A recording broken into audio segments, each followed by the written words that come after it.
नमस्कार सभी को, आप सभी का स्वागत है वर्ष एजुकेशन के इस प्लेटफॉर्म पे। तो एस्टेट का जो आपका एग्जाम हुआ था 18 दिसंबर को, उसमें जो हरियाणा जी के पूछी गई थी वो तो हमने डिस्कस कर ली। अब जो मैथ और रीजनिंग जो बची है, मैथ और रीजनिंग, उसके कुछ एक इंपॉर्टेंट क्वेश्चन है जो अपनी एचएसएससी के एग्जाम के लिए भी इंपॉर्टेंट है। तो इसलिए ये सारे के सारे क्वेश्चन हम इसमें कवर करेंगे। तो पहला क्वेश्चन जो है वो दिया गया है रीजनिंग का। और देखिए, यदि 1988 में 15 अगस्त को बुधवार को जो है मनाया जाता है, तो 1989 में यह किस दिन मनाया जाएगा।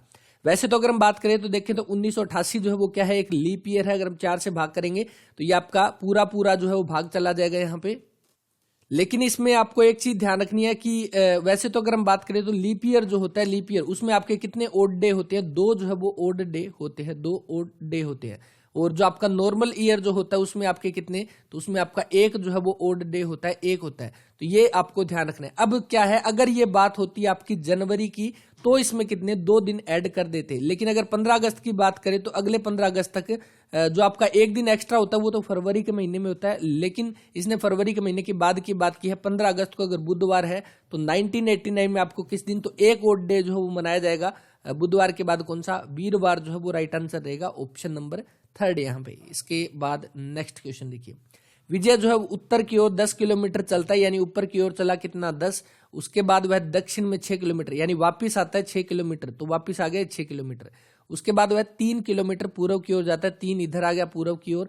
और अब वह प्रारंभिक बिंदु से कितनी दूरी पर है, तो प्रारंभिक बिंदु आपका कितना, ये 3 हो गया, ये 4, तो ये कितना बन जाएगा, ये बन जाएगा 5। यहाँ पे 5 बना। अब ये किस डायरेक्शन में है, तो इस डायरेक्शन से उसने स्टार्ट किया था, तो ये आपकी कौन सी, तो उत्तर और आपकी पूर्व, जो कि ऑप्शन नंबर 2 जो इसका वो राइट आंसर है 62 क्वेश्चन का। लड़कियों की एक पंक्ति में शिल्पा का स्थान जो वो आपका बाएं से 8वां है, तो हम ये मान लेते हैं शिल्पा का स्थान बाएं से कौन सा 8वां जो वो शिल्पा का स्थान यहाँ पे। और उसके बाद रीना का स्थान दाएं से 17वां है, तो रीना का स्थान जो वो 17वां है, कहां से, दाएं से, इधर वाली साइड से। अब क्या है, यदि वे आपस में स्थान बदल लेते हैं तो शिल्पा बाएं से 14वीं हो जाती है। अगर ये शिल्पा यहाँ पे आ जाएगी और ये रीना जो है वो यहाँ पे चली जाएगी, तो यानी कि यहाँ पे कौन आ गई, शिल्पा। तो शिल्पा का स्थान इसने कौन सा बोल रखा है कि वो बाएं से 14वीं हो जाएगी, यानी इस डायरेक्शन से कौन से 14वां स्थान जो है वो उसका हो जाएगा।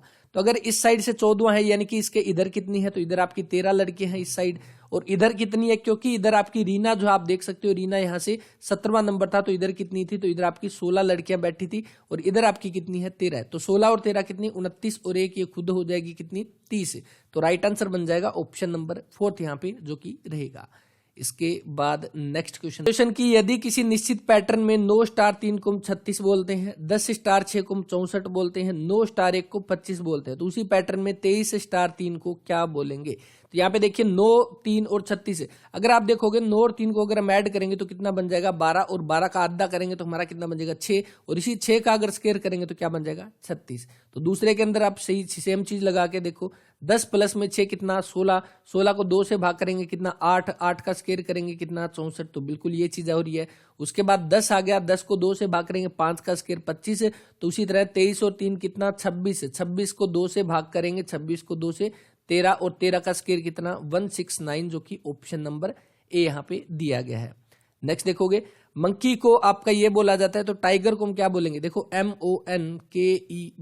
वैसे तो कुछ एक आसान भी क्वेश्चन है, तो आप खुद भी करके ट्राई कर सकते हैं, XDJMNL। तो यहाँ पे आप देखोगे जब इसका है X, उसके बाद आपका लास्ट Y, उसके बाद D के बाद, उसके बाद E, उसके बाद J के बाद K। तो इस तरह से, यानी जो आपका इस जो ऊपर वाला वर्ड जो देखा है, इससे एक एक लेटर कम है, यानी कि इसका पहला और इसका लास्ट। तो इसी तरह से अगर हम टाइगर को अगर हम करेंगे, टाइगर आपके सामने, तो आप यहाँ पे देखोगे कि सबसे पहले क्या हो जाएगा, तो T आपका कितने पे 20 पे है, तो 19 पे हमारा क्या हो जाएगा S हो जाएगा, तो S हमारा यहाँ पे आ जाएगा। सेम आपका कौन सा R हमारा कितने पे है, तो R हमारा 18 पे, 17 पे हमारा क्या हो जाएगा, तो 17 पे हमारा Q हो जाएगा। तो इस तरह से अगर आप देखोगे तो इसका Q के अकॉर्डिंग आपका राइट आंसर बन जाएगा ऑप्शन नंबर 3 यहाँ पे, ऑप्शन नंबर 3 यहाँ पे। इसके बाद नेक्स्ट क्वेश्चन देखो, अगर A का मतलब जोड़ है, A का मतलब हमारा जोड़ है, B का मतलब घटा है, तो B का मतलब हमारा घटा हो जाएगा।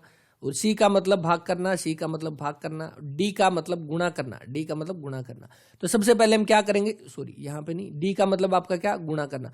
तो अगर सबसे पहले हम क्या करेंगे, सबसे पहले भाग होता है हमारा एज पर जो हमारा बोर्ड मास का रूल होता है उसी के अकॉर्डिंग। तो सबसे पहले भाग करोगे तो कितना आ जाएगा, तो यहाँ पे 18 बचा, प्लस में आपका ये कितना बना, तो ये आपका 2 हो जाएगा, इंटू में आपका 2 है, माइनस में 5 है। उसके बाद क्या होती है, उसके बाद गुणा होती है, तो 2 दूनी 4, यानी कि आपका क्या हो जाएगा 18 प्लस में 4 माइनस में 5, यानी कि आपका इससे माइनस करेंगे तो माइनस 1 बचेगा, इसमें से घटा दोगे 17। ऑप्शन नंबर 4 जो है इसका वो राइट आंसर है। यदि 7 बढ़ई जो है 7 कुर्सियों को 8 घंटे में बना सकते हैं तो 70 बढ़ई 70 कुर्सियों को कितने घंटे में बनाएंगे।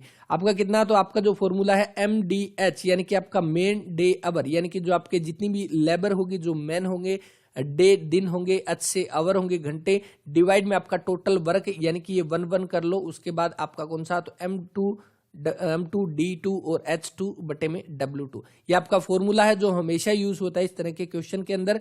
आपके आदमी कितने हैं, तो 7 बढ़ई है, 7 आदमी इंटू में 8 घंटे काम करते हैं, 7 कुर्सियां बनाते हैं। कुर्सियां बनाना क्या हो गया, उनका काम हो गया। इज इक्वल टू हम करेंगे क्या, तो 70 बढ़ई हो जाएंगे, इंटू में हमें क्या घंटे बताने हैं, तो H यहाँ पे लिख दो, और बटे में आपका कितना, तो कुर्सियां कितनी 70 बनाएगा, तो 70 यहाँ पे। उसके बाद देखो 7 से 7 कट गया, 70 से 70 कट गया, H इज इक्वल टू 8, यानी कि 8 घंटे जो है वो लगेंगे। राइट आंसर बन जाएगा ऑप्शन नंबर ए यहाँ पे। इसके बाद नेक्स्ट क्वेश्चन देखो, 2:2:3 वाली प्रत्येक संख्या में कौन सी संख्या जोड़ी जाए कि प्राप्त संख्याओं का अनुपात 5:6 जो है वो हो जाए। तो इसके अंदर आपका कौन सा, देखो सबसे पहले क्या दे रखा है, 2:5 हमें दे रखा है। उसके बाद कौन सा 5:6 हमें जो है वो दे रखा है। अब मैंने आपको पहले भी जब हमने क्वेश्चन किए थे मैंने आपको बताया था, अगर इन दोनों के बीच में हमें रिलेशन फाइंड करना है तो उसके लिए पहले इन दोनों के बीच का डिफरेंस देखो। यहाँ पे इनके बीच का डिफरेंस कितना है, यहाँ पे 3 है, यहाँ पे इनके बीच का डिफरेंस कितना है, यहाँ पे 1 है। तो सबसे पहले इन दोनों के बीच का डिफरेंस इक्वल कर दो। डिफरेंस इक्वल करने के लिए इसको 3 से गुणा करेंगे, यानी नीचे वाली दोनों संख्या को अगर हम 3 से गुणा करेंगे तो हमारा जो है यहाँ पे वैल्यू आएगी। तो आप कितना करोगे, तो यहाँ पे देखो 2:5 है, और नीचे वाले को 3 से करेंगे तो 15, और रेशियो कितना 6:18। तो ये बना, क्योंकि हमने ये क्यों किया, क्योंकि अगर इससे हम इस पे जाएंगे तो कितना बढ़ रहा है यहाँ पे, तो हमारा 3 बढ़ रहा है, लेकिन इससे इस पर जाएंगे तो हमारा कितना 1 ही बढ़ रहा है। हमें ऐसी वैल्यू यहाँ पे रखनी है जो हमारी क्या हो जाएगी, इक्वल बढ़े। जैसे अगर आप यहाँ पे देखोगे कितना 13 यहाँ पे बढ़ रहा है, इस साइड अगर देखोगे तो इधर भी आपका 13 बढ़ रहा है, यानी कि जो राइट आंसर है वो 13 हो जाएगा, ऑप्शन नंबर 3 यहाँ पे। तो इस तरह से सबसे पहले जो इनके बीच का जो डिफरेंस है वो हमें इक्वल करना है, यहाँ पे और यहाँ पे भी वो हमारा इक्वल होना चाहिए। 10,000 के चक्रवृद्धि ब्याज के रूप में 5 वर्ष में दोगुने हो जाते हैं 20 वर्ष पश्चात उसी चक्रवृद्धि ब्याज की दर से, यह धन कितना हो जाएगा। देखो 10,000 रुपए की जो राशि है, पहली बात तो ये कि आपकी किसकी, तो चक्रवृद्धि ब्याज CI की बात हो रही है। अगर बात हो रही होती सिंपल इंटरेस्ट की तो आपका क्या कितने 5 वर्ष में दुगने होते हैं, तो यानी 5 वर्ष में आपका कितना, यानी हम मान लेते हैं सबसे पहले x है, ये 2x होने में 5 वर्ष लगाते हैं। उसके बाद नेक्स्ट आपके कितने, तो आपका 2 से 3x होने में आपके 10 वर्ष लग जाएंगे। ये तो आपका होता है सिंपल इंटरेस्ट का, यानी अगर चीज कोई यहाँ पे x ब्याज बन रहा है, यहाँ पे भी x ब्याज बनता। लेकिन अगर कंपाउंड इंटरेस्ट की बात करें तो इसने बोला 5 वर्ष में दोगुने होते हैं, यानी कि वो यहाँ पे था ब्याज, यहाँ पे जाने में दुगुना होने में कितना समय लगा, 5 वर्ष, यानी कि आपका 1 से लेकर 2 हो गया दोगुना। उसके बाद नेक्स्ट अगर हम बात करें, नेक्स्ट इसी का दुगुना होगा जो कि 4 होगा, जो कि कितने अगले 5 वर्ष में हो जाएगा। और उसके बाद बात करें अगले, यहां से अगले में जाएंगे तो इसका दोगुना 4, इसका दोगुना 8 हो जाएगा, ये भी 5 वर्ष में। और नेक्स्ट अगर हम देखें तो इसका दोगुना आपका कितना 16, जो कि अगले 5 वर्ष में। यानी कि आप देखोगे 5, 10, 15 और 20 वर्ष में जो है वो आपका कितना हो गया, 20 वर्ष में आपका 1 से लेकर 16 हो गया, यानी कि वो 16 गुना हो गया 1 से लेकर 16 यहाँ पे। तो आपका 20 वर्ष का इसने पूछा है, 20 वर्ष के पश्चात वो राशि कितनी होगी, तो वो आपकी 10,000 थी, 10,000 का 16 गुना कर दो, कितना 1,60,000, ऑप्शन नंबर 4, यानी कि 16 गुणा में 10,000, आप इससे गुणा कर दोगे कितना बन जाएगा 1,60,000, जो भी इसका right answer option number D यहाँ पे। इसके बाद नेक्स्ट क्वेश्चन देखो, 70 आपके सामने है कि ए ने बी को जो है 10% लाभ पर घड़ी बेची और बी ने जो है सी को 10% हानि पर बेच दिया। यदि सी ने घड़ी का मूल्य 990 रुपए चुकाया है तो बताइए ए ने उस घड़ी को कितने में खरीदा था। देखो हम मान लेते हैं कि ए ने कितने में खरीदी, ए ने वो घड़ी x रुपए में खरीदी, ए ने x में खरीदी, यानी कि x में खरीदने के बाद उसने क्या है 10% लाभ पर बेच दिया, यानी उसका 110% उसने लगाकर अगले पर्सन को दे दिया। तो ये आपका क्या हो गया, ये प्राइस वो हो गया जो ए ने बी को बेचा, यानी ये बी का क्या हो गया, बी का कॉस्ट प्राइस हो गया। जिस रेट पर ए ने बेचा है, जो रेट आपका ए ने सेल किया है, वही रेट पर आपका बी ने जो है आपका क्या किया, बाय किया, खरीदा है। तो इसीलिए आपका बी का कॉस्ट प्राइस ये है। अब इसने क्या बोल दिया कि बी ने क्या है सी को 10% हानि पे, तो अब ये जो प्राइस है आपके सामने x गुणा 110/100, तो इस पे क्या है उसको 10% हानि पर, यानी ये चीज उसने कितने में 90/100 में बेच दी। तो ये आपका क्या हो जाएगा सी का कॉस्ट प्राइस, यानी सी ने कितने में खरीदी, सी ने इस रेट पर हमारी खरीदी है और ये हमारे पास वैल्यू दे रखी है कितनी 990 यहाँ पे, तो 990 हो जाएगी। अब देखो यहाँ पे अगर हम कट करेंगे तो 1 0 से 1 0 कट जाएगी, 1 0 से 1 0 कट जाएगी, यानी कि x = 990 और ये आपका 100 जो है कहाँ चला जाएगा, 100 आपका ऊपर चला जाएगा, यहाँ पे बटे में क्या आ जाएगा 11 गुणा 9, यानी 11 में 99 से ये गया, यानी कि 1000 रुपए जो इसका राइट आंसर आ जाएगा ऑप्शन नंबर सेकंड। यहाँ पे 70 का right answer option number second रहेगा। किसी वस्तु का मूल्य जो है वो आपका 20% बढ़ जाता है तो बताइए उपभोक्ता द्वारा अपने उपभोग में कितने प्रतिशत की कमी की जाए ताकि उसके खर्चे में कोई वृद्धि ना हो। यानी कि हम बात कर लेते हैं, देखिए 20% बढ़ गया तो 20% को हम क्या लिख सकते हैं, 20% हटाने के लिए नीचे 100 लगा देंगे, यानी कि 1/5 यहाँ पे। अब देखो 1/5 इसने क्या कहा 20% बढ़ गया, यानी कि प्राइस की हम बात करें तो प्राइस इसने कितना, पहले 5 था और अब कितना हो गया 1 बढ़ गया, यानी कि कितना हो गया 6 हो गया। प्राइस के अकॉर्डिंग अगर क्वांटिटी, जब भी आपके सामने क्वेश्चन आए कि खर्चे में कोई वृद्धि नहीं करनी तो क्वांटिटी हम इसका उल्टा कर देंगे 6 और 5। ये क्यों किया, क्योंकि आप चीज देखोगे जैसे हमने बात कर लिया कि चीनी है, आपने चीनी लेने के लिए गए, चीनी आपने ली, जैसे 40 रुपए किलो यहाँ पे चीनी मिलती है, तो उसको हमने लिया कि चीनी आपको लेनी है कितनी 40 रुपए किलो के हिसाब से 3 किलो चीनी लेनी है, तो टोटल खर्चा कितना बैठा, तो आपका बैठा 40 दिए 120 रुपए, 120 रुपए। अब यहाँ पे देखोगे 40 रुपए के हिसाब से कितना 3, अगर गुणा करेंगे तो टोटल खर्चा बैठेगा, जो आपके प्राइस है जो आपकी क्वांटिटी है दोनों को गुणा करेंगे तो टोटल खर्चा बैठेगा। तो वही हमने यहाँ पे क्या, प्राइस और क्वांटिटी को गुणा कर दो, कितना खर्चा बैठा 30 रुपए सारा खर्चा, और सेम यहाँ पे अगर आप गुणा करोगे तो यहाँ पे भी 30 रुपए बैठेगा, यानी कि इन दोनों के खर्चे में यहाँ पे कोई भी फर्क नहीं पड़ेगा अगर हम प्राइस और क्वांटिटी को उल्टा करके लिख देंगे। अब देखो अगर क्वांटिटी पहले 6 वो यूज करता था, 6 किलो यूज करता था, अब कितनी 5 जो है वो यूज कर रहा है, कितनी जो है अपनी क्वांटिटी में घटाना पड़ेगा, उसको कितना घटाना पड़ेगा, तो आप यहाँ पे देख सकते हैं 6 से 5 किया तो 1 जो है वो घटाना है 1, और कितने पर घटाना है 6 पे घटाना है, 1/6 इंटू में 100। आप इसको करोगे तो 3 पे कट कर दो, 2 पे कट कर दो 50 और 2 पे 3, यानी कि आपका कितना 16 से ही 2/3%। ऑप्शन नंबर ए जो इसका वो राइट आंसर है। तो उम्मीद करता हूं समझ आया होगा ये वाला क्वेश्चन। तो इसके बाद चलते हैं नेक्स्ट क्वेश्चन पे। यहाँ पे इसके बाद नेक्स्ट देखिए 72 क्वेश्चन, √2 आपके सामने ये वैल्यू है, हमें इसकी वैल्यू जो है वो हमें बतानी है कि इसकी वैल्यू क्या आ जाएगी। जब भी इस तरह का क्वेश्चन आएगा हमें डायरेक्ट यहाँ पे जो है अपनी वैल्यू पुट करनी है, जो भी यहाँ पे बेस में जो वैल्यू दे रखी है, जैसे यहाँ पे 2 दे रखी है तो हमें क्या करना है उसी 2 का जो है पावर लिखनी है, उस 2 की पावर, और 2 की पावर हमें क्या लिखनी है, तो 2 की पावर उसके बाद n -1 और बट्टे में 2 की पावर n, और ये हमें यहाँ पे ये डायरेक्ट हमारा फॉर्मूला जो है वो बन जाएगा। अब इसके अंदर आप देखोगे n हमारे पास क्या है, n हमारे पास मतलब कि कितनी बार यहाँ पे रिपीट हो रहा है, कितने स्टेप है, तो आप देखोगे ये 1, उसके बाद 2, उसके बाद 3, उसके बाद 4, उसके बाद 5, तो ये n की वैल्यू हमें यहाँ पे फाइंड आउट करनी है। तो यानी n की वैल्यू हमारे पास आ गई, तो ये हमें यहाँ पे पुट करनी है। तो उसके बाद आप देखोगे 2 की पावर आपकी कितनी, तो 2 की पावर n है यानी कि 5 है, माइनस में 1 बटे में 2 की पावर 5।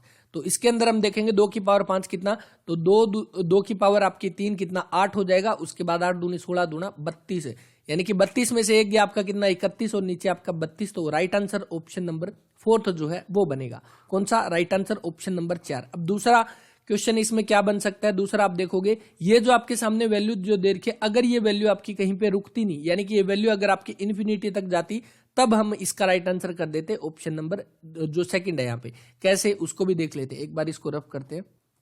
इसको रफ करने के बाद देखो उसमें आपके सामने जो है आपका डायरेक्ट फॉर्मूला जो है वो लग जाएगा, यानी कि ये इसका तो आपका फॉर्मूला है, आपको समझ भी आ गया होगा। तो इस तरह के आप एक दो क्वेश्चन अपने करके भी देख सकते हैं, पहले भी इस तरह के क्वेश्चन पूछे गए हैं। तो यहाँ पे देखो अगर ये वैल्यू हमारी ये जाती √2 के बाद, उसके बाद √2, उसके बाद √2 और ये जाती इन्फिनिटी तक, तो हम क्या कर लेते हैं, हम इसको मान लेते x के इक्वल, हम इसको x के इक्वल मान लेते। अभी x के इक्वल मानने के बाद जब ये वैल्यू आपकी सारी x की इक्वल है तो हम क्यों ना इस आगे वाली वैल्यू इसको भी हम x मान लेते हैं। क्यों मान लेते हैं, क्योंकि ये आपकी x की वैल्यू है √2 से स्टार्ट होती है इन्फिनिटी तक जाती है, तो इसलिए x इज इक्वल टू √2 और अंदर आपका x जो है वो हो जाएगा। अब दोनों तरफ आप स्क्वायर करोगे तो इधर आपका x स्क्वायर हो जाएगा, इधर ये कट जाएगा, यानी कि x square is equal to 2x, तो स्क्वायर से आपका x कट जाएगा, x इज इक्वल टू 2, तो उसमें आपकी राइट आंसर आ जाता है ऑप्शन नंबर बी यहाँ पे। लेकिन इसके अंदर आपका क्या है, इसके अंदर आपका बन जाएगा राइट आंसर ऑप्शन नंबर 4 यहाँ पे 2 की पावर 31/32। नेक्स्ट क्वेश्चन देखिए, दो रेलगाड़ियां जो है 132 मीटर और 108 मीटर की लंबी एक दूसरे के विरुद्ध जो है वो आ रही है, विरुद्ध दिशा में, यानी एक दूसरे की अपोजिट डायरेक्शन में आ रही है, और जिसमें आपकी चाल यहाँ पे जो दे रखी है, चाल कितनी है, तो चाल जो है वो दी गई है 40 किलोमीटर प्रति घंटा है, और दूसरे की आपकी 32 किलोमीटर प्रति घंटा जो है वो दे रखी है। एक दूसरे को कितनी देर में पार करेंगे, तो एक दूसरे को पार कितनी देर में करेगी, सबसे पहले तो सारी यूनिट जो आप देखो यहाँ पे क्या है, सेकंड है, यहाँ पे क्या है आपका मीटर है, यहाँ पे किलोमीटर प्रति घंटा है, यानी कि जो ऑप्शन हमें दे रखे वो सेकंड में है, तो मैं यूनिट को चेंज कर दो। सबसे पहले 32 है, 32 को आप 5/18 से गुणा करोगे तो कितना हो जाएगा, 4 पे सॉरी इसको कट करो 2 पे, 2 पे ये गया 9 पे, और 2 पे ये गया 16, 16 पंजे 80/9 मीटर पर सेकंड। एक तो ये बन गया। दूसरे की कितनी है, तो दूसरे की आपकी है 40, यानी कि 40 गुणा 5/18, तो दूसरे की 2 पे करोगे 20, 2 पे 9, यानी कि 20 पंजे 100/9 मीटर पर सेकंड। ये हो गया। अब देखो दो रेलगाड़ियां जो है वो क्या आ रही है, एक दूसरे के विरुद्ध, एक दूसरे के अपोजिट, यानी कि एक रेलगाड़ी अगर इस डायरेक्शन में जा रही है तो दूसरी रेलगाड़ी इस डायरेक्शन में जा रही है। अगर ये दोनों एक दूसरे की तरफ आ रही है तो स्पीड कितनी होगी, तो ये जितना स्पीड से चलेगी उतनी जल्दी एक दूसरे को पार करेगी, यानी कि स्पीड यहाँ पे क्या हो जाएगी, स्पीड यहाँ पे प्लस हो जाएगी, स्पीड प्लस हो जाएगी। अब यहाँ पे कितनी देर में, यानी पहले की आपकी कितनी है, तो 132 मीटर है, प्लस में 108 मीटर है, 132 और 108 कितना, 100, 240 मीटर, 240 मीटर बटे में आपका कितना, तो दोनों की स्पीड हमें प्लस करनी है 80/9 प्लस में 100/9, तो 80/9 100/9 अगर हम इसको यहाँ पे देखेंगे तो आपका 9 तो एलसीएम ही आ जाएगा, और उसके बाद ऊपर 180, यानी कि आपका कितना 240 बटा में 180/9, ये आपका गया कितने पे, 20 पे, ये आपका कितना गया 12 पे, यानी 12 second right answer option number 3 यहाँ पे रहेगा। इसके बाद नेक्स्ट क्वेश्चन देखिए 74, 0.3467 यहाँ पे बार है, ये आपके किसके इक्वल जो है वो होगा। इसको आप दूसरे दो तरीके से भी कर सकते हो। एक तो आपका जिस तरह से ये बार जो है यानी कि 3, 4, 6, 7 हमने लिख दिया, और इसके बाद इसमें आप माइनस कर दोगे, जिसके ऊपर बार नहीं है वो हमने लिख दिया। उसके बाद नीचे देखोगे कितने पर बार है कितने पे बार नहीं है, उसके अकॉर्डिंग आपका कितना 9900 जो है वो हो जाएगा। और सेम अगर इसमें करेंगे तो 1333, और उसके बाद माइनस में यहाँ पे कितना 13 हो जाएगा, बटे में आपका 9900। इसको आप सोल्व करोगे तब आपका जो यहाँ पे राइट आंसर आ जाएगा ऑप्शन नंबर सेकंड। दूसरा आप इसको कर सकते हो 0.3467, बार का मतलब क्या है कि वो चीज आपकी रिपीट में चलती जाएगी लंबे समय तक, तो 6767 हमने यहाँ पे लिख दिया। उसके बाद नेक्स्ट देखो ये वाली वैल्यू जो है 0.13, और उसके बाद 3333, और ये आपकी लंबे जो है वो चलती रहेगी। इसके अंदर आप जब इसको सोल्व करोगे तो 7 और 3 10, उसके बाद 7 और 3 10 की 0 1, 7 और 3 10 और 1 11, उसके बाद यहाँ पे 0, यहाँ पे 1, यहाँ पे 0, यहाँ पे 1, यहाँ पे 0, और उसके बाद यहाँ पे कितना आ जाएगा 4 4 8, और यहाँ पे 4, यहाँ पे 0, यानी कि आप देखोगे 0.48, उसके बाद 0.48 आ गया, उसके बाद 01 01 01 ये आपका रिपीट में हो रहा है, तो 01 के ऊपर बार, यानी कि right answer option number second यहाँ पे। इसके बाद नेक्स्ट देखिए 11 11.11 0.11 और 0.0011 का एचसीएफ हमें बताना है कि वो क्या हो जाएगा। तो देखिए एचसीएफ हमें निकालना है हाईएस्ट कॉमन फैक्टर जो वो हमारा होता है एचसीएफ। अगर मैं यहाँ पे एग्जांपल के तौर पर बात कर लूं कि अगर मैंने ले लिया, चलो 4 की टेबल ले लेता हूँ, 4 उसके बाद 8 उसके बाद 12 उसके बाद 16, इसमें आपका एचसीएफ कौन सा होगा, तो जब से जो सबसे छोटी वैल्यू होगी वो हमारी एचसीएफ जो है वो हो जाएगी। सेम इसके अंदर अगर आप देखोगे 11 उसके बाद 11 11 उसके बाद 0.11 उसके बाद 0.011, सबसे छोटी वैल्यू इसके अंदर कौन सी है, तो वो आपकी ये वाली वैल्यू है। तो इसके अंदर आपको ये भी ध्यान रखना है कि सारी चीजें जो है आपकी डिवाइड होनी चाहिए छोटी वाली वैल्यू से, ये छोटी वाली वैल्यू से सारी चीजें आपकी भाग भी हो जाएगी। तो इसके अकॉर्डिंग आपका सबसे छोटी वैल्यू 11 जो है यानी कि इसका HCF जो है वो बन जाएगा ऑप्शन नंबर ए यहाँ पे। 75 का राइट आंसर बन जाएगा ऑप्शन नंबर ए यहाँ पे। इसके बाद नेक्स्ट क्वेश्चन देखिए, एक वर्ग का आपका इन सर्कल और आपका सरकम सर्कल जो है वो आपका स्क्वायर के बारे में बताया गया, उनके बीच का रेशियो बताना है क्या हो जाएगा। देखो अगर हम यहाँ पे स्क्वायर बना लेते हैं, एक हमने स्क्वायर बना लिया और उसके बाद एक हमने यहाँ पे इन सर्कल जो है वो बना लिया अंदर की साइड, दूसरा एक आपका बाहर का सर्कल जो है वो बन जाएगा। ये दो सर्कल हमने बना लिए। अब नेक्स्ट अगर हम यहाँ पे देखेंगे तो आप देखोगे कि जो अंदर वाला सर्कल जो है इसकी आपकी रेडियस कितनी है, तो इसकी आपकी रेडियस जब वो हो जाएगी, इसकी जो भुजा जो है ए उसका आधा, इसका आधा हो जाएगा, क्योंकि ये पूरी आपकी जो इसकी भुजा हो जाएगी और ये आपकी आधा जो है इसकी रेडियस आपकी कौन सी, तो a/2। दूसरा अगर हम बात करें दूसरी जो आपका बाहर वाला सर्कल जो है उसकी, तो बाहर वाले सर्कल की अगर आप देखोगे तो उसकी आपकी ये वाली जो है, ये वाली आपकी कौन सी, यानी कि ये इसका डायगोनल है और डायगोनल का अगर हम आधा कर देंगे तो उसका क्या बन जाएगा, r = डायगोनल का आधा। तो डायगोनल का आधा हमारे पास बन जाएगा उसकी रेडियस। अब आप देखोगे कि जो हमारा स्क्वायर जो होता है, स्क्वायर हमारा होता है, इसके अंदर अगर हम डायगोनल निकालेंगे तो वो हमारा कितना बन जाएगा, तो आप देखोगे कि √2a जो है वो हमारा डायगोनल की वैल्यू होती है।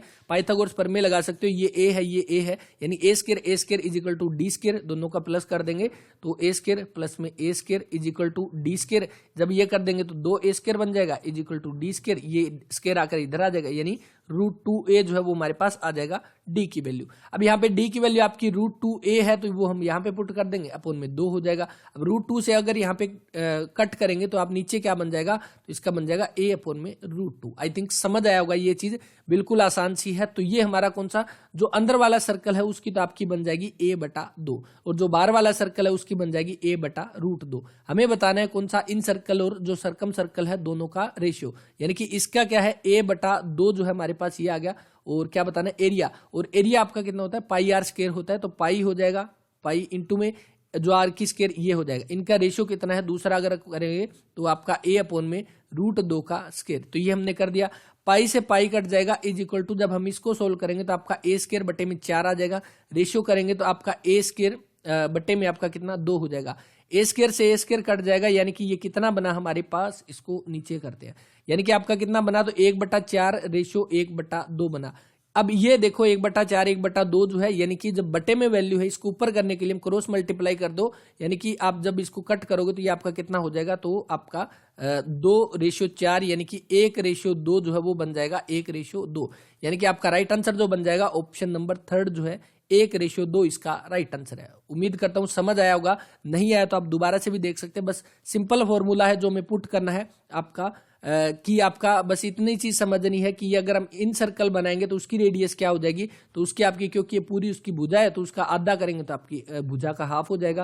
और सेम अगर जो बाहर का सर्कल जो बनाएंगे, बाहर का सर्कल, उसके अंदर अगर आप देखोगे तो ये आपका क्या है, ये इसका डायगोनल है पूरा, इसका विकर्ण है तो इसका हाफ करेंगे तो इसकी रेडियस हो जाएगी। बस ये चीज ध्यान रखनी है। राइट आंसर बन जाएगा ऑप्शन नंबर 3 यहाँ पे दिया गया है।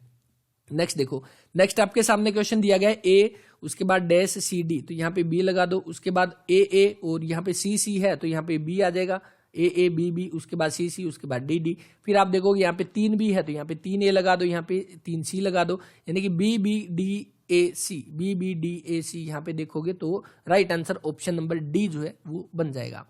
नेक्स्ट क्वेश्चन देखिए, नेक्स्ट आपके सामने है कि 6 8 12 और उसके बाद 11 6 5, तो इसके अंदर आप क्या करोगे, देखो सबसे पहले आप देखोगे इसको इस तरह से आप जो सीक्वेंस बनाओगे क्या बनेगा, 6 जो है 6 का आप क्या करोगे 2 से भाग कर दो, प्लस में 11 को 2 से गुणा कर दो, कितना बन जाएगा 11 दूनी 22 और प्लस में 3 कितना 25, ठीक है। उसके बाद दूसरा 8 जो देर का है 8 को 2 से भाग कर दो, प्लस में 6 को 2 से गुणा कर दो, कितना बन जाएगा इसका 4, इसका 12, 12 और 4 16 हो गया।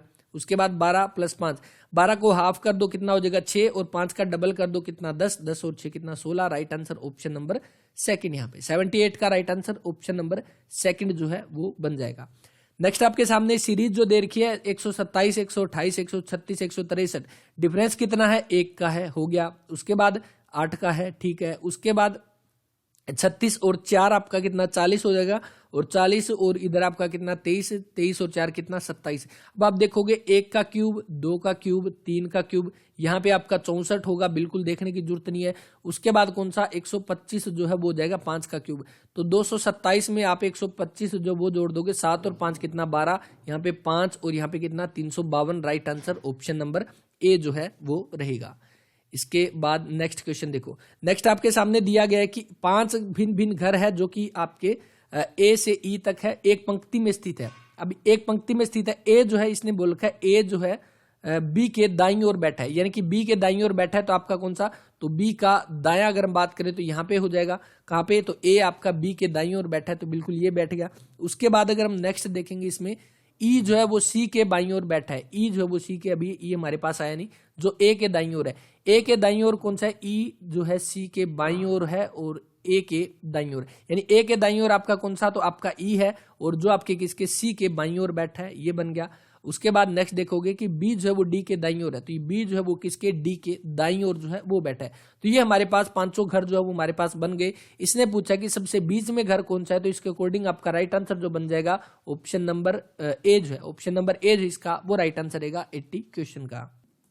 इसके बाद नेक्स्ट, तो इसके बाद तो अपनी हरियाणा जी की थी वो हम कवर ही कर चुके हैं। तो ये कुछ एक क्वेश्चन थे जो आपके मैथ और रीजनिंग के जो आपके स्टेट के एग्जाम में पूछे गए थे, और इसी से जुड़े हुए क्वेश्चन अपने एग्जाम में भी, एचएसएससी के एग्जाम में भी आपको देखने को मिल सकते हैं। तो इस वीडियो में इतना ही, और मिलते हैं नेक्स्ट वीडियो में। तब तक के लिए अपना ख्याल रखें। वीडियो अच्छी लगे तो इसको लाइक कर दें, और जो आपका ये पेपर हुआ था स्टेट का उसकी पीडीएफ आपको अपने टेलीग्राम चैनल पे मिलेगी, लिंक डिस्क्रिप्शन में है, आ जाइए, अवर्स एजुकेशन के नाम से जाकर आप सर्च कर सकते हैं, वहां पे आपको पीडीएफ भी मिल जाएगी। और एचएसएससी के जितने भी पेपर हैं उन सभी की पीडीएफ का लिंक भी आपको टेलीग्राम चैनल पे मिलेगा, आप जाकर वहां से डाउनलोड कर सकते हैं। तो इस वीडियो में इतना ही, मिलते हैं नेक्स्ट वीडियो में। तब तक के लिए अपना ख्याल रखें, पढ़ते रहें। जय हिंद, जय भारत, जय हरियाणा।